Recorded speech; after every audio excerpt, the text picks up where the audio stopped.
अत्याचार और आतंक की कहानी सबको है सुनानी। क्या करता है और कहता है पाकिस्तान, ये बात है सबको बतानी। बतानी भी क्या, सभी को पता ही है। पाक में पल रहा आतंकवाद समूचे विश्व में जगजाहिर है। एक के बाद एक बयान बदलना, कहना कुछ करना कुछ, और अब एक राग पाकिस्तान ने और छेड़ा है। फाइनेंशियल एक्शन टास्क फोर्स यानी कि FATF में भारत और पाकिस्तान आमने सामने आ गए हैं। बालाकोट हमले के बाद पाकिस्तान ने FATF से कहा है कि भारत का रवैया उसके प्रति ठीक नहीं है और वह बराबर दुश्मनी बरत रहा है, इसलिए उसे संस्था की रिव्यू बॉडी से हटाया जाए। जबकि भारत पुलवामा आतंकी हमले के बाद पाकिस्तान को विश्व बिरादरी में अलग थलग करने के लिए अड़ा हुआ है। पाकिस्तान के खिलाफ कड़ी कार्रवाई के लिए उसने FATF से मांग की है, जिसकी ग्रे लिस्ट में पाकिस्तान का नाम पहले से दर्ज है।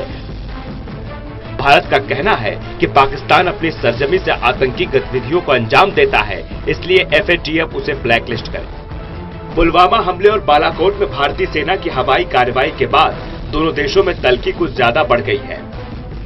यह तल्खी FATF में भी दिख रही है।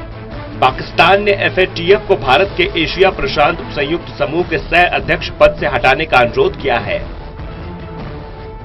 पाकिस्तान के वित्त मंत्री असद उमर ने इसके लिए FATF के अध्यक्ष मार्शल बिलिंग सलिया को चिट्ठी लिखी है।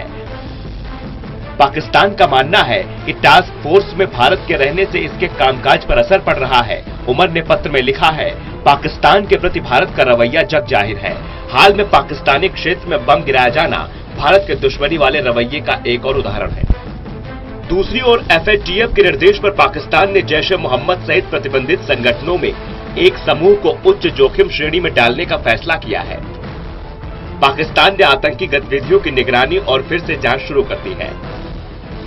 डॉन न्यूज की शनिवार की रिपोर्ट के मुताबिक FATF ने कहा था कि पाकिस्तान ने JM, Islamic state, al Qaeda, Jamaat ud Dawa, Falah e Insaniyat foundation, Lashkar e Taiba, Haqqani network और तालिबान से जुड़े लोगों की आतंकी फंडिंग के खिलाफ कारगर कार्रवाई नहीं की।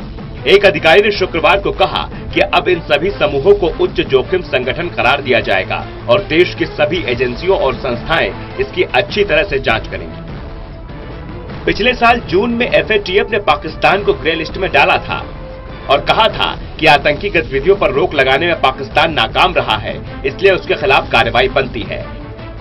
इस पर पाकिस्तान ने विश्व बिरादरी में अपनी बात रखी और कहा कि भारत का नकारात्मक रवैया उसके हितों के खिलाफ है, इसलिए उसे संस्था की रिव्यू बॉडी से बाहर किया जाए।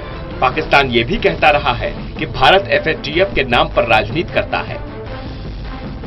इससे पहले इस्लामिक सहयोग संगठन यानी कि IOC में भारत और पाकिस्तान के बीच टक्कर दिखी थी। भारत की मौजूदगी के चलते पाकिस्तान ने इस बैठक में हिस्सा नहीं लिया।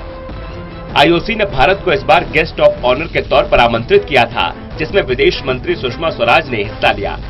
पाकिस्तान ने आरोप लगाया कि भारत आतंकवाद के नाम पर उसे बदनाम कर रहा है और इसी के तहत उसके हवाई क्षेत्र में हमले किए गए। Special desk, total news.